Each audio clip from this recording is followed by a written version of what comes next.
This is Dating After Death, a podcast sorting out all the complicated emotions that come along with looking for love again after losing our forever person. And I am your currently anonymous host.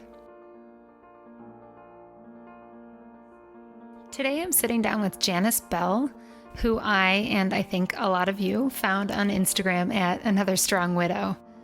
She is fierce and honest and unapologetic in the way she approaches her grief journey. And I have loved watching and laughing along with all of the things she puts out into the world. Janice and I had some really interesting conversations before we sat down to have this talk. And after some of those conversations, I just felt like I had to include her in the podcast because I had so many questions about some of the things she had told me. One of them, when I asked her about it, she responded like this. It was like, I think my life fell apart so quickly that I was trying to put the pieces back together in any way that I knew how. And nothing made sense. It was almost like I need to feel prepared. Like, how can I stop this world from crumbling? And oh my goodness, is that easy to relate to? Just that feeling of grasping for answers or some semblance of understanding or organization of what your future might look like. Janice and I talk about a lot of different things, and I had such a good conversation with her, and I'm really glad that you all get to listen in. So I hope you enjoy. I'm so excited to finally be talking to you. Where are the kids? Two of them are at school and one of them's watching Paw Patrol. Yes. I was like, here's a cookie, here's a granola bar, here's like all the food you can want. Don't buy. Perfect. Okay, so I really wanted to have you on as one of the first guests because I just feel like people are in love with you, understandably. Because you are just like so real and honest and raw and beautiful in so many ways. That is so sweet to hear. Like, you don't really know how people perceive you, and you always feel insecure and vulnerable when you put yourself out there. And it's really not like me to have a presence on social media at all, or the old me, I guess. This maybe the new me is. And that's really nice to hear because I want to be authentic. That's what people don't like about social media is that it's fake, you know? Yeah. And I think that's what people are responding to. And yeah, I think it's all just incredible. And then when I text you or when we were messaging back and forth, you told me this story that I was just like, okay, we have to talk about this. So, but like before we get to all that, I'm wondering if you could just start by kind of telling us first about Chris and then however much you're comfortable telling us sort of about the end. Yeah, so I met Chris when I started university at 18, I guess it was. Yeah, so way back 2003, I was in Bachelor of Science taking geology, and he was the teaching assistant for the lab of my first year geology course. Scandalous. So, yes. We didn't start dating right away. He was older than me, and he ended up graduating that year, at the end of my first year. But 2 years later, we reconnected, and the rest is history. So I was with Chris since I was about 20 years old. And we were both geologists, and we kind of had an amazing partnership, both in life and in work. And we did a lot together, traveled a lot around. We lived in the States for a number of years. And then we moved home to Nova Scotia, Canada, on the East Coast when we were ready to start a family. We were ready to come home. But it was a pretty big adjustment. And now really I couldn't be more happy that I am here. I do love my home, and things are different. Like it's not all about career anymore and work. And so do you have a lot of family around you? Well, my in-laws live here and my parents live here, and I have a sister and a sister-in-law close. Yeah. most of my family is here and a big support. We had 3 babies in, I don't know, 3.5, 4 years, pretty quickly. Oh my gosh. And while I was pregnant with my 3rd child, towards the end of my pregnancy, Chris was diagnosed with cancer. And it was an aggressive and advanced cancer in the bile ducts of his liver called cholangiocarcinoma. And he died 6 months after he was diagnosed, when my youngest was 5 months. My middle had just turned 2, and my oldest was 3, 3.5. It's been an adjustment, and it was really challenging. Of course. The fact that you had a brand new baby, I mean, that's so challenging as new parents to begin with. And then. Yeah, for me, I don't know. I haven't really had time to grieve, and I'm not sure if there's going to be more to come or not, or if this is just what it is. But the period of his diagnosis and his treatment with a newborn baby and like 2 toddlers was far more traumatic than his actual death. It was really, really awful to get through those moments. And I mean, you know, like, I was in the hospital with Chris on a Friday. I had my baby on Saturday. I went home from the hospital on Sunday, and I was back in the hospital with Chris on Monday. It was just with a baby in my arms. You know, I exclusively breastfed, and I carried a baby everywhere with me. And she was amazing, but it was still just like surreal sitting there, you know, like, I don't even know. I think she was like 5 days old. I don't remember. Her birthday's coming up, actually, and I didn't even know. I'd have to check with my mom for 2 years, like, when her birthday was, because I didn't even know. Like, it was just, she's calling me now. A blur. That's okay. You can step away if you need to. I have to go wipe a bum. No, go. This is actually the 2nd podcast in a row I had a parent walk away to wipe a bum. Okay. But I have to go back to the computer, okay? You can have 2 candies. You're welcome. I think this is podcast gold. It's awesome. Okay. Yeah. Like, we would go places. Like, I'd go to chemo with my husband, and I was just like, couldn't even understand that what was happening was real, and he'd be fine-ish, obviously. And I'd be just sitting there with a newborn in my arms, like, tears streaming down my face. And like, the nurses were just like, we're not worried about him. We're worried about you. And I was just like, this is unprocessable for my head. And so when you were going through treatments with him, do you feel like the 2 of you had a sense of like, this is coming to an end and we need to squeeze in quality time? Or were you hopeful through? Both. Both, absolutely.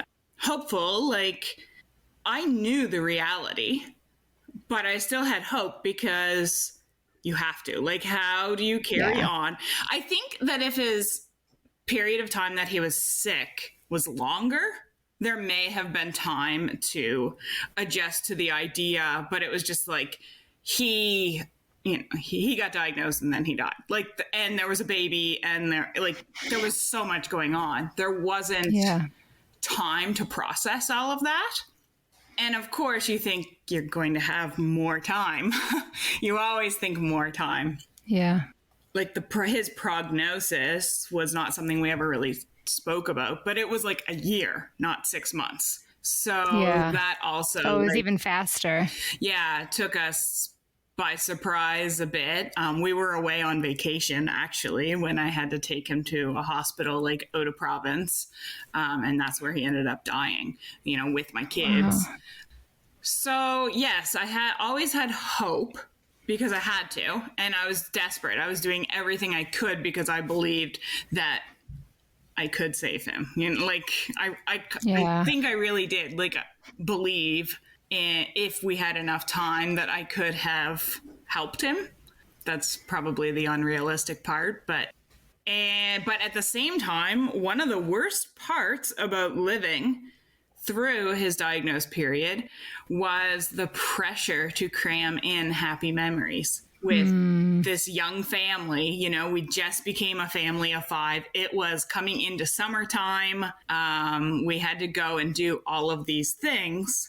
And he would often plan the outings or the ideas, and then the work would fall onto me. And that was very, very difficult. This pressure of feeling overwhelmed, you can't not do it. And you need to make these happy memories, and you need to do everything for him to make him happy and have an enjoyable last summer. But at the same time, those outings or trips or vacations that we had have only left me with horrible memories, because like there was no happiness to it. Like we should have just stayed home. Like taking care of him was more work than taking care of my 3 children put together. It's a hard place, because it's like, well, would you really not have taken that trip? But it's like, no, we shouldn't have. You know, like we should have just sat at home and tried to enjoy that time as a family, instead of like doing like, even little outings, going to get ice cream, you know, like everything. Like it was, he didn't have the energy, and he couldn't admit that he didn't have it. I think that's so interesting, because as someone who hasn't experienced that, and I feel like media really puts this thing on end of life where it's like, do everything you can. Yeah. And squeeze it all in and fill your bucket list, you know, check off every item. Yeah. So that's a really interesting reality. And I don't know, maybe, and I felt angry about that in the moment too, because in some certain aspects, I wished I didn't have my kids, so that I could do those things with Chris, and that we could have that time to enjoy. And, you know, kids are work. So there's not, when you're done at the end of the day of all the work, there's not much time to enjoy. Yeah. So it's kind of like, even just to like lay on the couch and watch a movie together, that type of thing. Like those things didn't get to happen because we had kids. Yeah. You know? So. Yeah. So you went through all that, and then also after his death, went through your own cancer diagnosis. Yes. So basically, like exactly 2 years after Chris was in the emergency room of the hospital trying to get, you know, diagnosed, I was in the same emergency hospital room trying to convince people that I believed I had cancer. Took another 3 or 4 months to finally get my diagnosis. But 18 months after Chris died, I was diagnosed with advanced cervical cancer tumor that was larger than the oncologist had ever really seen. And it was shocking that I had been told that my cervix looked fine, when I ended up having a 9 by 7 centimeter tumor on my cervix that I could feel. Oh my gosh. But miraculously, it had not spread. So thank God. It really was a shock to everybody that I had a tumor that large and was in the position that I was in. All last year, I did chemo, radiation, and then internal radiation. And the tumor shrunk faster than they had expected and had a great response. And now at this point, I've had 2 follow-up scans that both show residual tumor. So we're just kind of in a wait and see approach. Maybe it will go away. Maybe I'll end up having surgery. Maybe it'll be more chemo. Don't really know, but I'm feeling great. I feel treatment was worse than I had anticipated. And I had to revisit many of the places I had planned to never go again, and see, you know, these people just months after I had already been there, and walk into these same rooms. So that was hard. And then physically treatment drained me. But I feel normal, whatever that is at this point. And so you must have a pretty big support network or maybe a full-time nanny to help with the kids. I wish. I will take applications. At a reasonable rate. Yeah, no, free, please. Unpaid internship. Yes. At Janice's house. Yes, it would be great experience. My mom is involved with my kids a lot and helps me out, but I think the real rock star is my sister, actually. She is 5 years younger than me, and she took a leave of absence from work when I got my diagnosis and basically moved in. And her and my mom switched off a fair amount, helping out with me and the kids, because a lot of it had fallen to my mom when Chris was sick. And, we kind of learned the first time around that one person can't do all of this. So the second time around was much, much easier on my support, I think. Yeah. And everybody had kind of learned, to take turns and say when you're getting tired and take a break. Yeah. Listening to you, I just feel like and I'm sure people tell you this all the time, like, I just feel like I would like to bust into tears with you and hold you tightly and come watch your kids for a few hours. Don't make me cry. I don't cry very often. Don't make me cry. Okay. And also I'm thinking about how, like, we set this podcast is to talk about dating. And I'm just like, that feels like such an inappropriate topic to talk to you about. Spoiler alert, I don't date. Okay, we're going to make this like one of many episodes that we'll check in with you. And yes, it could be entertaining. Check in on Janice. Oh my goodness. All right. I mean, I really have like a million questions about your life in general and everything, but in the interest of keeping this on topic. So, you told me in message something that I felt like was maybe the most honest thing anybody has ever said to me in their life. I don't know what I said. I don't remember. Oh, I'll reveal in a second. I think there are things about humans that we choose to never share with anybody because it feels too much just like, whoa. So now you're going to reveal it to the world. I'm scared. We could edit it out if you want to. Okay. You told me that before your husband even died, you had put dating apps on your phone. Okay. And to me, that I just felt like it was so honest because this is like such a taboo topic to begin with. And you're like, hey, listen, I've been thinking about this for a long time, including before he even died. So please tell me more. I think about it and I don't really. So I feel like there must be other people out there that feel the same way as me. Like, to me, it's not that taboo.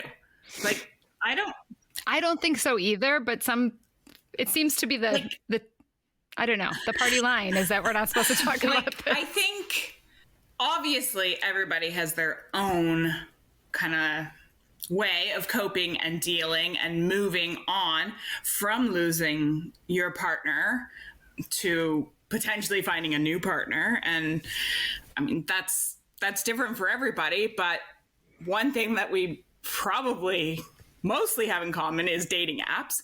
And I never really have, like, even now, I don't have that guilty feeling of being on a dating app. Like, I know a lot of people are just like, feel like they're cheating by doing that, or I don't have that feeling. To me, it's not really cheating. I mean, I haven't really engaged into a romantic relationship with anybody from a dating app. And when I got to that stage, maybe my feelings would feel like that. Maybe I'd be like freaked out, like, I can't do this. But I don't get that feeling by downloading a dating app, I guess, is what I'm trying to say. Now, do I think downloading a dating app while your husband's still alive, yeah, maybe that's a little taboo. Maybe that's cheating. I don't know. But like, I told my husband I did it too. Like, he knew. And what did he say? I don't think he cared. Like, it wasn't like I was looking for a relationship right then. I would A never date. have gone on a date. Like, even now, a lot of people, if they message me, I don't message them back. Like, it takes a lot for me to actually be interested or intrigued and want to engage in a conversation with somebody. But Yeah. it was like, I think my life fell apart so quickly that I was trying to put the pieces back together in any way that I knew how. And nothing made sense. It didn't, it was almost like I need to feel prepared. Like, how can I stop this world from crumbling? And not that I wanted to replace Chris. It was just, I need a plan. And it's like, what? I hadn't been on a dating app like ever. And like, Chris and I had been together since, I was like a teenager. Like, my whole adult life, Me too. yeah, was him. And it's like, what type of people are on there? Is this even something that's going to be possible for me? Would anybody even be interested in me? It's like the person that I am now versus the person I was when I had last dated is so different. It just, and I don't remember, but I bet you the very first profile that I ever put on there basically was like, I'm the most messed up person you've ever known. I have 3 kids and a dead husband. Are you still interested? Like something along those lines. And then if somebody still messages you after all that, you're like, Oh, yeah. okay, I might be okay, like, kind of thing. I don't know. It was. We could have a conversation. And I know I've been on and off the dating apps like 100 times. Like, it's not like I stayed on a dating app while my husband was sick. It was like a 4 a.m., in the morning. You're still awake with this newborn baby and your head is spinning in thoughts and you're trying to fix your life. And I downloaded a dating app, like, just with the reassurance that, like, maybe somebody would still want me, kind of thing, I guess. Yeah.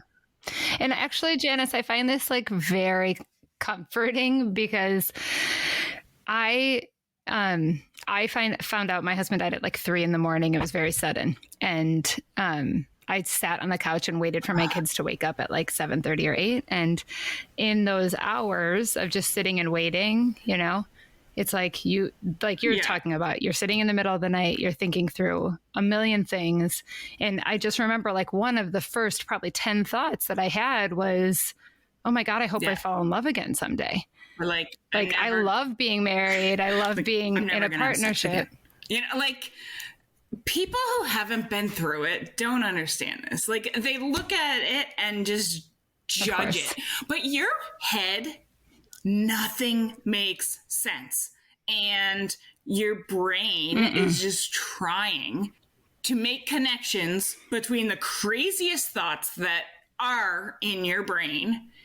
And you think the wildest, craziest things, trying to reorder something. Yeah.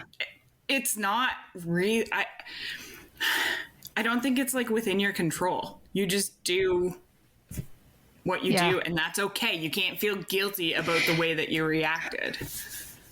Yeah. I mean, for me anyway, guilt is just like part of the story. I'm trying actively to fight against that, but I also think like this, my brain, nothing makes sense. Truth is what also makes being in a relationship with somebody so complicated, because I'm like, shit, is that the grief or is that him? Is it? And it's like every day's different. I'm like, who knows? Okay, so you told your husband you downloaded the dating app. Okay. Well, no. It's a joke, right? No, for real. I don't remember that much.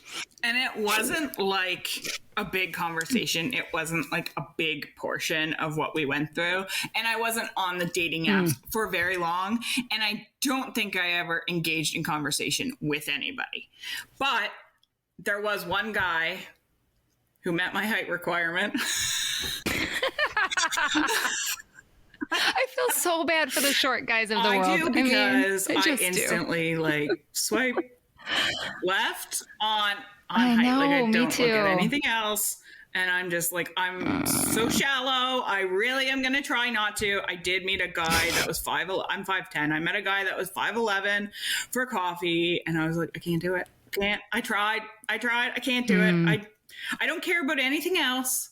And I really try to not care about that, but I do. But back to my husband. So I broached it with him because I wanted his approval, is what it was. Yeah, I was going to ask if you had that conversation. We never had the "it's okay for you to move on" conversation. It wasn't that I wanted his approval to get into another relationship. I wanted his approval of the specific guy, I think. It's like, and I still feel that now. Like, Chris would like this guy. It's like, I think stuff like that, you know? So, yeah. I don't know. I think that too. I think it's actually one of my hangups with my boyfriend. I'm like, they wouldn't be friends. I don't know about this. Yeah. So, did he approve of the person? I think he dismissed me. That's a logical response. I think that was the end of that, and I probably deleted the dating app after that. Okay. Can I talk to you more about this date for a second? The coffee date? Yeah. Okay. So obviously not a great memory of that, but like, what was it like while you... Great guy, really nice guy. We still chat. We have a lot in common. He's a lot like my husband. Like, he's very smart. My husband was very smart, and we chat about, I guess, current events. You know, like, that was something that I always talked about with my husband a lot. So I miss that in my life. But I mean, I wasn't like super interested in him before. Did you know him from before, or was he a dating app guy? I met him on a dating app. Yeah. And so he sent me a message that was like respectable and really long. And I had stuff in common. Like, we both worked in the oil field, and, we just had a lot to talk about right off, chatted a lot. And we still chat, but it's never gone anywhere beyond just like current events and news and, oh, did you see that this happened, and that type of thing. It, like, I don't know, satiates both of our need for some stimulating conversation. But I could never, like, after we had been chatting, I was never interested in him and really more than a friend, but I really liked him as a person.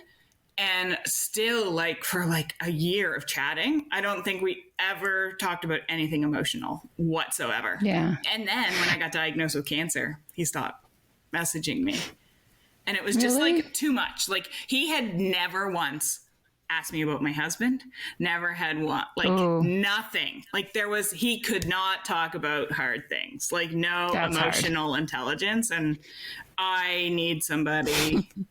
You're like, I'm the queen of talking about hard things. I would like to be in a relationship with somebody that can talk about that type of thing. Of course, because it's a huge part of your life. I guess you kind of expect people to not be able to talk about those hard things.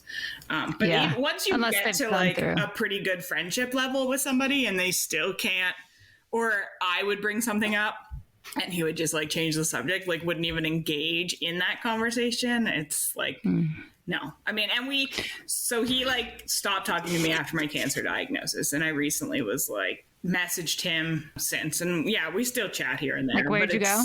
Or it's still the same conversation though, you know, like, you said it satiates something in you. Is it like a companionship piece? Is it enough to feel like it's filling part of that, or is it more sporadic than that? It's more sporadic at this point. Maybe when we first started chatting, it was like really fun and engaging conversation. Now I'm just like it only goes so deep. And once you've known somebody, I mean, I guess that's probably going on like 2.5 years now, 2 years, whatever the pandemic is, 2 years, I guess. Yeah. It's like, you need more substance to a person, I think. Like, of course. Yeah. So like the guy in the poodle suit who sent you the picture of himself. maybe some potential there. That's why I delete dating apps, because I have to like work myself up to be like, okay, you have the patience, like you're in a good spot, like headspace wise. If you don't put yourself out there, you're never going to date if that's what you want to do. But it's like 90% of the messages I get are friggin' weirdos and assholes. I don't respond well to an initial message from somebody about my looks. Like, start a meaningful conversation with me. So I instantly, like, I don't respond to those people. Well, first off, I have to look at their profile, and like, there are certain triggers. Like, for a while, if they had the zodiac sign Cancer, I wouldn't respond to them. I'm over that now. I'm like, that's a hard pass for you. Yeah, I was like, I'm not going anywhere near Cancer. Like, oh my gosh, wait, what are your other hard passes? Since we're talking about this, height is the first one. Yes, bathroom selfie. Yeah, shirtless selfie. That's like, I'm not interested in that. I mean, everybody makes fun of the guys with fish in their hands, but like, that's like everybody where I live, so that's not a hard pass for me. Or it's lobster fishermen here too, like guys on boats with giant lobsters in their hands. This is really interesting because I feel like they have a dangerous job, and like at that you're gonna die is like. So that's really interesting. So like when you look at people's life and their career, are you thinking about like what's the likelihood that you might also die? A little bit, but not huge. Okay, not huge, but if they had told me that they had like cancer or something like that, no way. No, I would not go near that. Like, I wouldn't go near anybody who I felt like I had to take care of. That was a big thing. Like, I don't know. You need to be completely self-sufficient on your own and do a really good job of taking care of yourself, and then even take care of me. Like, there is no caregiver here. But that has changed since I got my cancer diagnosis. And I don't have such a fatalistic view of cancer, where I used to think that absolutely everybody who got cancer died no matter what. Even if you get through it now, it's going to come back and you're going to die. Now I would date somebody who had cancer. Okay. And I'm also not as scared of death anymore. Like, I've kind of accepted it in a way that's like, yeah, you know what? I'm probably going to become widowed again, or maybe not. But like, at first I would have, like, if I could, requested like a full chart of their medical history to make sure that they were like, it was like such a fear of having to go through cancer again with somebody. Now I'm like, been there, done that. I know how to do this, is kind of, I don't know. Yeah, I totally get that. And also, like, even if they're in perfect health, they could get in a car crash tomorrow, right? Exactly. I mean, it's like, yeah, I am that way too. Like, I know so many people through the page talk about their biggest fear being widowed again. And I'm like, you know what? I'd rather like enjoy the love in the meantime, even if it happens again. Like, I've done this. I'm getting to that. Like, at first I was just really scared of cancer again. Not even so much the death, but the caretaking. Way my husband was, I don't know. I've never taken care of somebody else with cancer, but from what I hear, his cancer was particularly nasty, you know? And it was, I just don't want to go anywhere near that again. But I'm more okay with it now. Are you sharing with anybody you communicate with about your cancer diagnosis? Mostly no. Okay. To me, I'm like, I feel undesirable in the situation that I'm in as a widow with 3 young children. Who would want that? Then I have so many self-confidence issues about my body. But I love my body more than I ever had before because I appreciate it. But at the same time, I'm like, I just had 3 babies bang, bang, bang. And it's like, this body has changed a lot. And it was like supposed to be for my husband kind of thing, you know, like I have a lot of issue with that. And then I got cancer.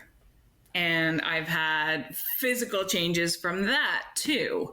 And then it's just like, wow, like I really, and then also the hang up of like, well, you have cancer, you might die. Cause I know how I feel about people with, or did feel about people with cancer or had cancer, that no, I don't share that part of my story if I was talking to somebody on a dating app. Yeah. And, you know, I don't know if you feel this way, but like I also met my husband very young in life. I think I was 21. And so I had never actually started a text conversation with somebody I'd never met in real life before the dating app thing. Yeah. So I was like, this is the weirdest thing. We're trying to like develop relationship and depth through text. And I can't even read your tone. It is very bizarre. I started getting to the point where I was just like, let's just meet. I don't want to like do this days and days. I'm not like that. Texting. I'm so the opposite. Like, maybe because I don't really put much effort in. I'm not really trying to have a relationship. Yeah. If I'm going to take some of my time, if I'm going to get somebody to watch my kids and have time to myself and actually spend it on somebody else, I want to know that you're somebody that I want to spend that time with. Yeah, like, that's fair. I just have a huge lack of patience for people in general. But I want to like chat with somebody for a while and know that I like them. Yeah. Before I spend the time to go and meet them. But I don't think a lot of people are like that. I think like people all the time are like, you see in the dating profiles, like, I want to meet today, not text forever. Yeah. You know? Yeah. I want to text forever because I don't really want to meet you. Meet some of my emotional needs. And if you can do all of that and I still like you, then I will agree to meet you. Yeah. Yeah. When I think about like potentially someday getting back on the dating apps, the thing that I think worries me the most is like this idea that once you know grief life, and then also connecting with all these people on Instagram. And it's like, there is a contingency of really amazing, deep, thoughtful people in the world. And like, where are they? And why aren't they on the dating apps? Yes, that's so true. Yeah. You know, it's like, because the people on the dating apps really suck. Well, yeah. I mean, yeah, especially at this age. I think maybe you would say this at any age, but right now, so I'm 36. Anybody in my like dating age pool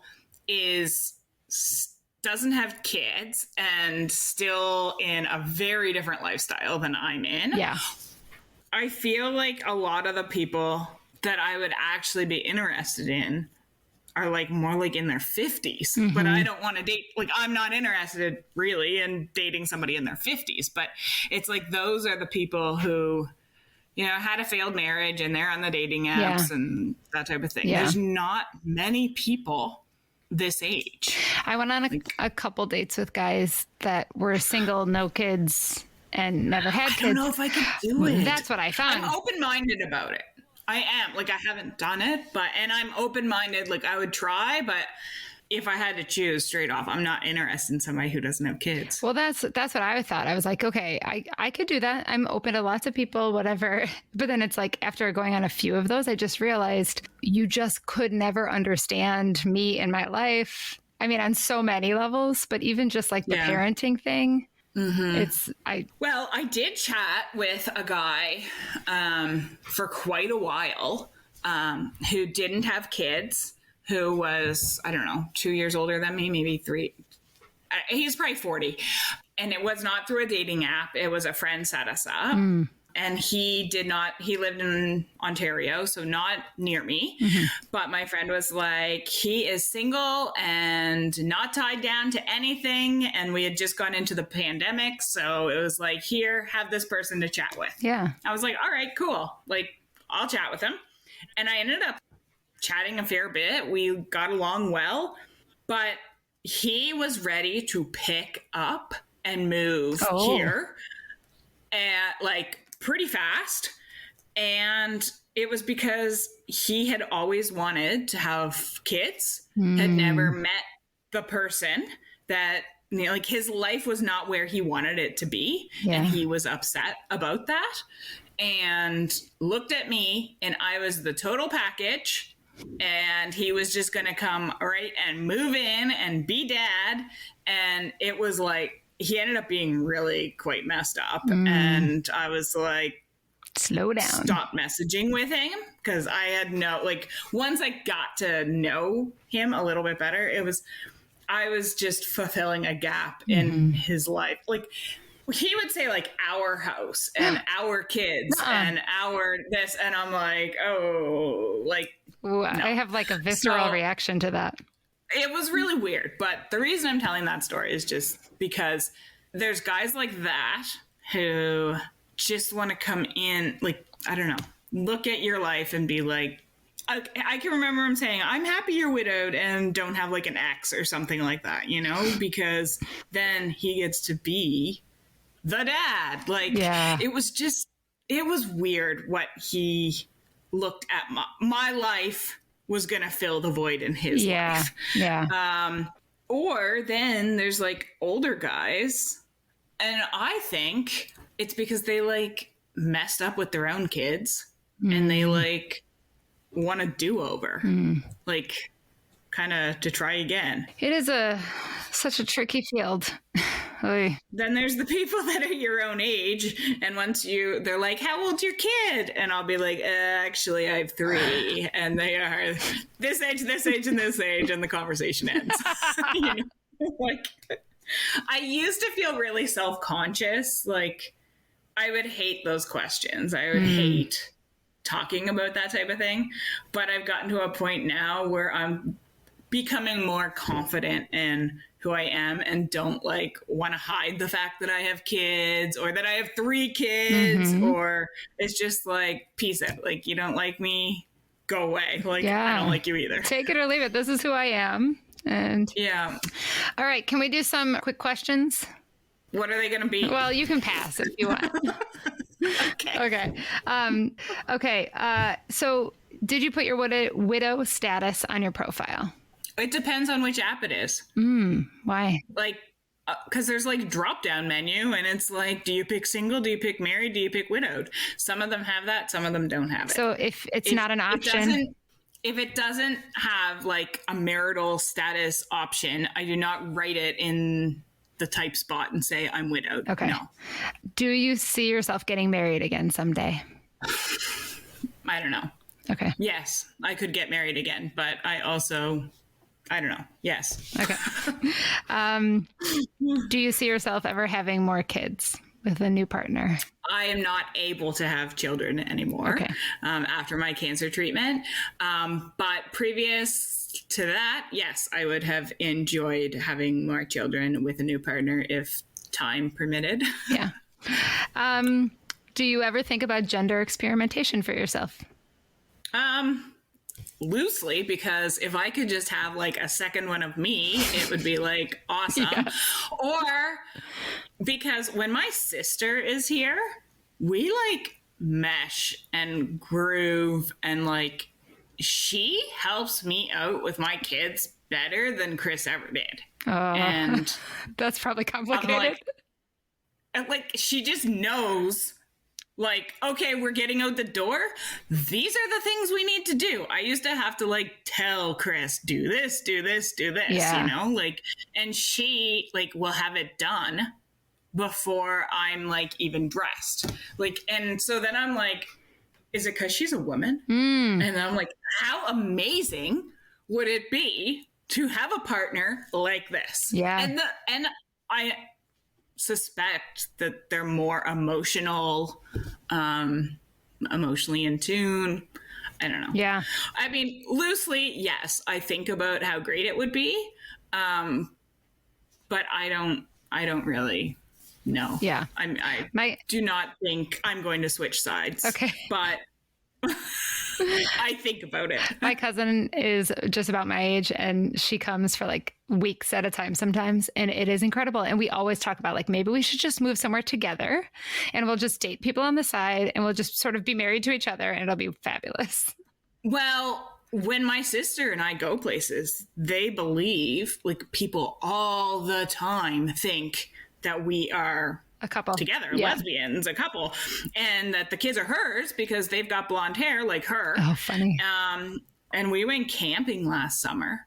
It was actually really hard. Like, this family next to us had young kids, and our kids, like my kids and their kids, were playing together all the time.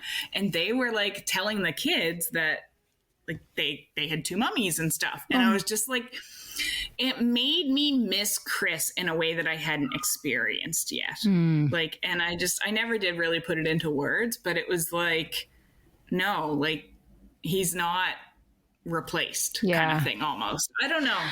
Okay. Could you see dating somebody with Chris's name? Yes. Now I think, because it's a common name. But that used to be one of my like immediate eliminate things. Me too. You know, when you were going through dating apps. But now I think I could do it. And what about someone who looks like him? Probably, yeah. I think I'm just pretty open-minded to it all. Like, I don't think looks are very important to me. It's more about a connection and your height. All right. Last question. What's one thing you're really looking forward to? Within dating? No, it can be or anything. Like in my life. Just in general. What am I looking forward to? There's a lot of ice outside. I would really like that to melt. It's warm for the next few days. Hell yeah. It could be as simple as that. That's okay. I don't have long-term plans. I've learned not to make those. That's interesting. Really, honestly, it's like every time I just like try to get going again, it like something else comes, and I'm just like I don't have almost like a fear to make the plans. Yeah, like I don't. Like, I don't even know what I'm doing tomorrow until I like look at my calendar. If it's not written down, I don't remember it.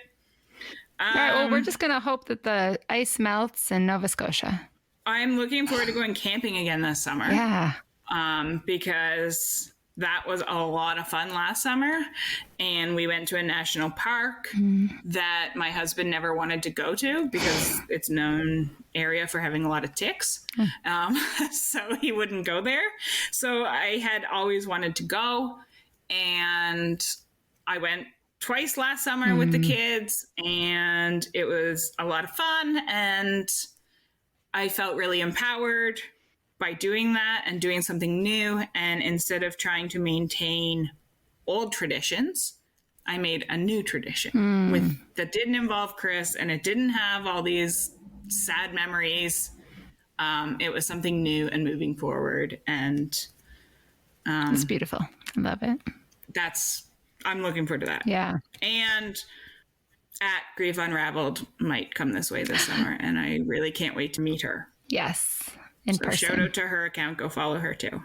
Of course. You follow me. Of course. Follow us all. Wait, how weird is life? Every time I say stuff like that, I'm like, oh my gosh, I'm such a millennial. This was never me. Yeah, this was never me either. Like, I didn't even have Instagram before my husband died. Oh, really? Yeah, no, I'm like, wow. I had to like Google how to do this stuff. I'm like, well, you're killing it. Janice, I really, really appreciate you taking the time to do this. And also, like, I mean, if this wasn't within the confines of talking about dating, I just feel like I have a million other things to talk to you about. And I hope that we can touch base again. All right. Thank you. All right. Bye. Bye. Dang, I love having these conversations. It's just so refreshing for people to talk so openly and honestly about the story of their lives and what is currently happening. And I am super grateful to Janice for having this hard conversation and just being totally raw about everything that she has dealt with and is dealing with and is thinking. I'm really looking forward to more of these in the future. So this has been Dating After Death, and we will see you next time.